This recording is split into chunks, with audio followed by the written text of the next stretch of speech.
Hi guys, we're going to talk about how lines like the secant, the tangent, and chords create angles inside and around the circles. So we like to call this inside, outside, and on. All right, so we're going to start with the inside. All right, so we create angles when we have two chords that intersect and their intersection happens inside the circle. So our intersection creates the angles 1 and angle 2. Now these are vertical angles so that we know those are going to be congruent.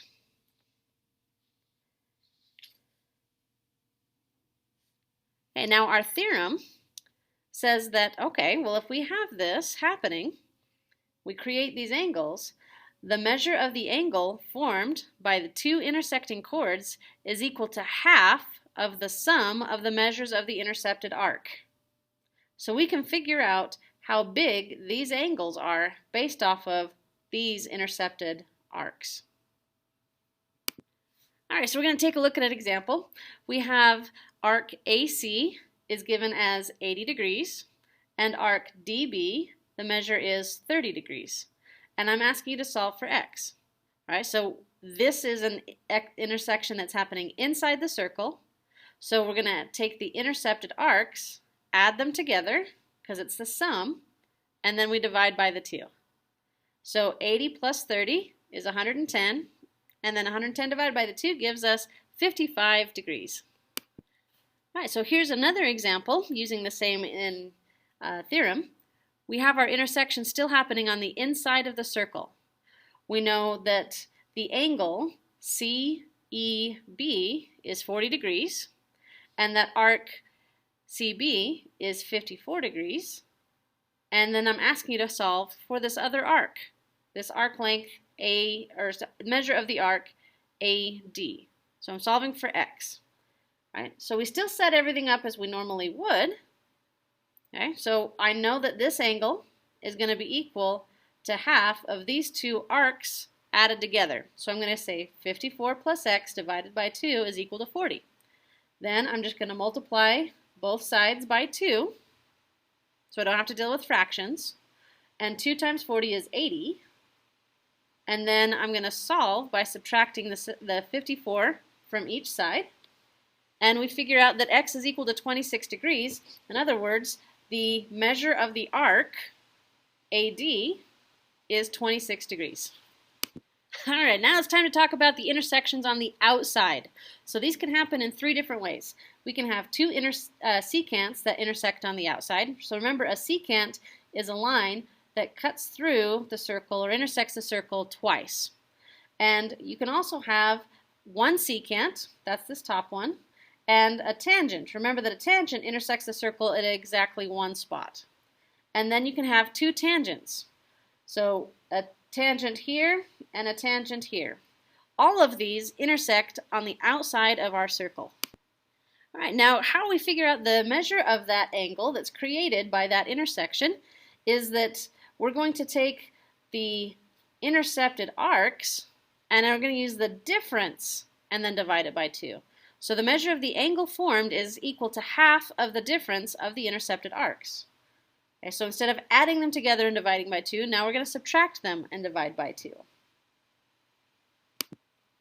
right, so here we have our example. We know that this piece is 100 degrees and that this intercepted arc is 16. And these are two secants that intersect outside the circle and create the angle x. So we're going to say that 100 minus 16, so the intercepted arcs, the difference of the intercepted arcs, is equal to half, or the angle is equal to half of that difference. So we're going to take the 100 minus the 16 and then divide by 2. So we get that x is equal to 42 degrees. Another way that you can think of this is that you're going to take the arc that's further away and subtract the arc that is closer, and then divide by 2. All right, for this next example, we know that arc AC is 184 degrees and arc BC is 96 degrees. So I've tried to color code this. So this is our intercepted arc AC is 184 degrees, and our intercepted arc BC is 96 degrees. So this is coming from a secant and a tangent. Okay? So we still take the further arc and subtract the nearer arc and divide by 2. So 184 minus the 96 divided by 2 gives us 44 degrees. All right, so now we have another example. This is coming from two tangents. So two tangents that intersect outside the circle. And we know that this arc is 310 degrees and this arc is 50 degrees. So we're going to take the far arc and subtract the near arc and divide by 2. So we've got 310 degrees minus the 50 degrees, and then we're going to divide by 2. And we know that that angle is going to be 130 degrees. All right, so now we're going to talk about when the intersection happens on the circle. Okay, so we can have that happen with a tangent line and a secant line. So here's our tangent line, here's the secant line. And we can have it happen with two secants. And this is another drawing of a tangent line and a secant line. All right, so when we take a look at this, we've kind of already talked about this one before. This one is an inscribed angle. Remember that the vertex, if the vertex of the angle is on the circle, that makes it an inscribed angle. So in reality, all of these cases are inscribed angles. All right, so if they're all inscribed angles, we already know how to do this. We know that the angle, an inscribed angle, is going to be half of the intercepted arc. So here's I have the two secants with our inscribed angle, and we know that the inscribed angle is going to be half of the intercepted arc. So it's going to be 98 divided by 2, so x is going to be 49 degrees. It works the same when you have a tangent and a secant. Okay? When we have a tangent and a secant, this one, here is our secant line, here's our tangent. So we have 250 degrees, and that's the intercepted arc. So we take the intercepted arc, divide it by 2, and we know that that angle is 126 degrees.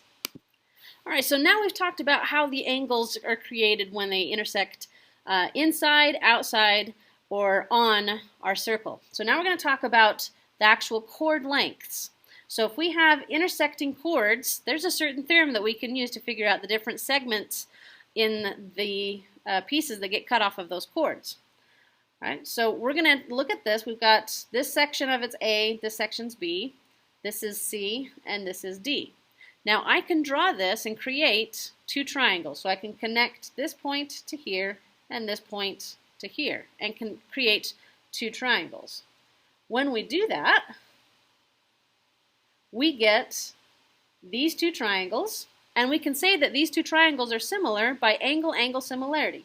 We know that these ones are congruent because they're vertical angles, and we know that these two are congruent because they're inscribed angles with the same intercepted arc. So that's how we're able to say that they're congruent by angle-angle similarity. Or not congruent, sorry, similar by angle-angle similarity.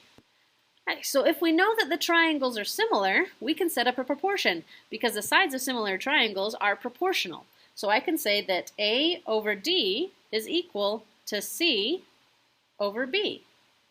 And then we can rewrite that proportion and rearrange it so that we multiply this side by B and this side by B, so those B's cancel out, and I can do this side by D and this side by D. The other way you can think about it is it's like cross multiplying. So I've got A times B equals C times D. So this is our intersecting chord theorem. I can take the pieces of the chord and their product is going to be equal to the product of the other pieces of the chord. So I can say A times B is equal to C times D. All right, so we're going to take a look at this example. I have two chords that are intersecting inside the circle, and it doesn't matter how they intersect or where they intersect, as long as they're intersecting. So I have this piece is 2, this one is 3, this one is 4, and that one is x. And I want to solve for x. So I can say that 2 times 3 is equal to 4 times x. Okay, that's using that theorem that we were just talking about. And I multiply that out, and I have 6 is equal to 4x. Divide both sides by 4, and I can say that x is 1.5.